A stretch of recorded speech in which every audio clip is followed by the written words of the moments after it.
ትናንት በሊቢያ በአሸባሪው የአይኤስ ቡድን በኢትዮጵያ ላይ የፈጸመውን የሽብር ተግባር አስመልክቶ አሁን ከኢትዮጵያ መንግስት ኮሚኒኬሽን ጉዳዮች ጽህፈት ቤት የደረሰን መግለጫ አለ ቀጥሎ ይቀርባል። በትናንትናው ዕለት አይኤስ የተባለው አሸባሪ ቡድን ሊቢያ ውስጥ በኢትዮጵያ ስደተኞች ላይ የጅምላ ግድያ መፈጸሙን የሚገልጹ መረጃዎች በተለያዩ የብዙሃን መገናኛዎች መውጣት መጀመራቸውንና መረጃውን ለማጣራት ጥረት እየተደረገ መሆኑን ከመንግስት ተገልጿል። የተፈጸመው ኢሰብአዊ ድርጊት በሰው ልጅ ላይ የተፈጸመ አስነዋሪና አረመኔያዊ ድርጊት በመሆኑ መንግስት በምሬት እንደሚያወግዘው መግለጹም ይታወሳል። በአሁኑ ጊዜ የሟቾቹ ምስል እየተጣራ ከተለያዩ አካላትም ኢትዮጵያውያን መሆናቸው ተረጋግጧል። የኢትዮጵያ መንግስትም በንጹሃን ዜጎቻችን ላይ በደረሰው ጉዳት በእጅጉ ማዘኑን እየገለጸ ለቤተሰቦቻቸው መጽናናትን ይመኛል።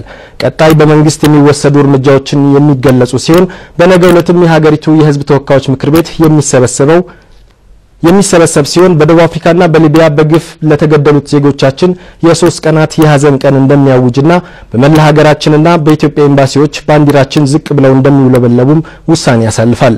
በትናንትናው ዕለት እንደተገለጸው መንግስት አስቀድሞ የጀመረውን የጸረ ሽብር ትግል አጠናክሮ የሚቀጥልበት ሲሆን በንጹሃን ላይ የደረሰው የሽብር አደጋ ላፍታም ቢሆን ከጀመረው ትግል እንደማያዘናጋው ለኢትዮጵያ ህዝብ ለማረጋገጥ ይወዳል። በዚህ አጋጣሚ መላው የሀገራችን ዜጎች በጸረ ሽብር ላይ የከፈትነውን ዘመቻ አጠናክረን እንድንቀጥልበት መንግስት ጥሪውን ያቀርባል። በሀገራችን ሰርቶ የመለወጥ እድል እየሰፋ በመሆኑና በቀጣይነት በህዝባችን ርብርብ ይበልጥ እየሰፋ የሚሄድ በመሆኑ ኢትዮጵያውያን ምንም አይነት ጥበቃ ሊያገኙ በማይችሉበት አቅጣጫ በመሄድ አደጋ ላይ ከሚጥላቸው ህገወጥ ስደት እንዲታቀቡ የሃይማኖት ተቋማትና ቤተሰቦቻቸው በዚህ ላይ ጠንክረው እንዲሰሩም ያሳስባል።